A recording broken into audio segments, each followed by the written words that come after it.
Muslim dia miara anjing, tapi terkadang anjingnya cuma jadi penjaga dan lain sebagainya. Ibu, dulu saya pernah walillahilham ya, tahadus bin Mas, saya kuliah di Mesir, ya di Kairo tuh. Mudah-mudahan nyampe ke sana semua nanti ya. Pernah dengar Kairo kan ya Bu? Pernah. Mampang belok kanan.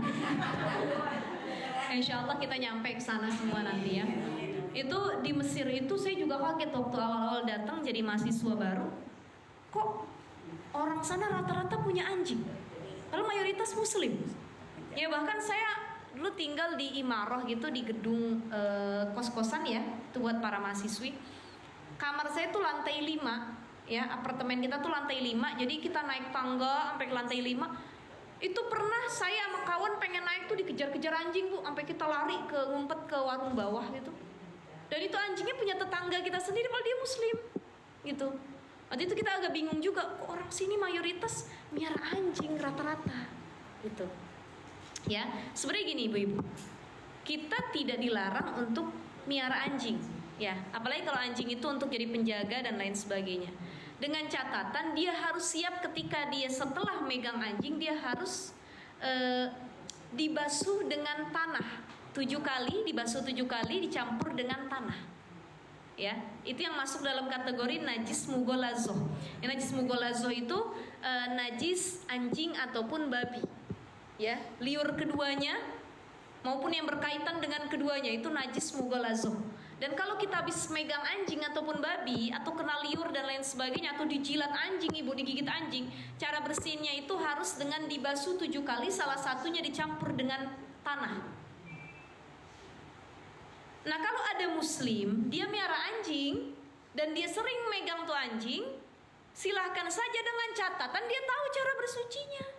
Jangan sampai habis dia megang anjing dia sholat dan lain sebagainya, wah nggak sah itu sholatnya. Kalau dia siap untuk tiap waktu sholat, dia membersihkan dirinya dengan tanah dan air, mangga silahkan.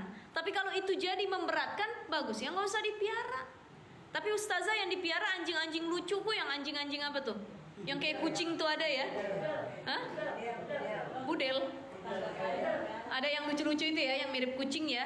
Tetap saja mau itu anjing yang menyeramkan maupun anjing yang lucu seperti kucing dan lain sebagainya, tetap ya kalau udah kena anjing dan najisnya itu harus tetap dibasuh dengan 7 kali dan tanah.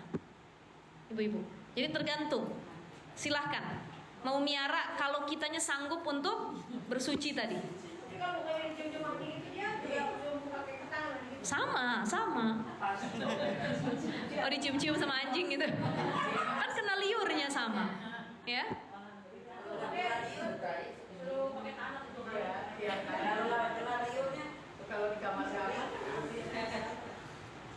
Jadi gitu ya ibu-ibu. Itu yang pertama, tahu cara mensucikannya dan sanggup untuk selalu bersuci setelah megang.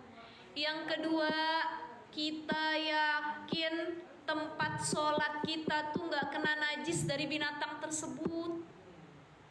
Oh ustazah itu anjingnya cuma di depan doang kok, buat penjaga aja katanya. Anjing penjaga, dia nggak sampai masuk ke rumah kemana-mana, cuma ada tempatnya aja di situ.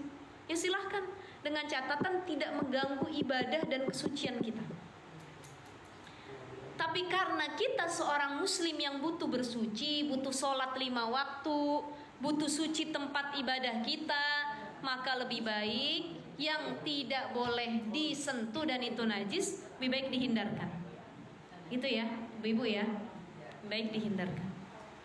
Nah ini ada yang nanya, keputihan itu najis atau enggak? Rutubatul farji, ya, cairan keputihan itu najis, ya bu ya. Maka kalau dia keluar ketika sholat, sholatnya batal dan harus diulang lagi. Dia harus berwudu lagi. Jadi kalau keluar keputihan itu cukup diulang dengan wudu, bukan harus mandi wajib, tidak. Ya bu ya. Ada lagi? Kalau miara kucing mah aman. Mau ibu cium-cium, mau ibu peluk-peluk juga aman itu mah. Kan gak masuk dalam kategori mughalazoh tadi ya. Cuman habis megang kucing tetap kita bersuci, wudu lagi. Karena kucing kan dia juga binatang. Kadang-kadang dia kencing sembarangan. Kucingnya mah gak najis, cuman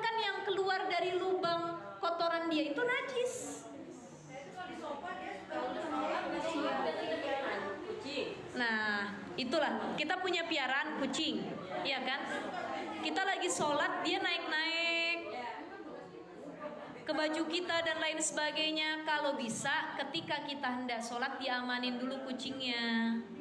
Atau kita cari tempat yang benar-benar aman. Kenapa? Khawatir tuh kucing kalau di atas jarak kita kencing, atau dia habis kencing meper-meper di situ. Kan kita nggak tahu tuh, masih ragu-ragu terkait najis atau tidaknya, gitu ya. Maka ya kita yang tahu lah bagaimana sih gitu ya. Makanya kalau orang mau sholat, mau ibadah tuh yang kira-kira menimbulkan najis ataupun hal-hal yang tidak diinginkan, pinggirin dulu gitu. Ya Bu ya.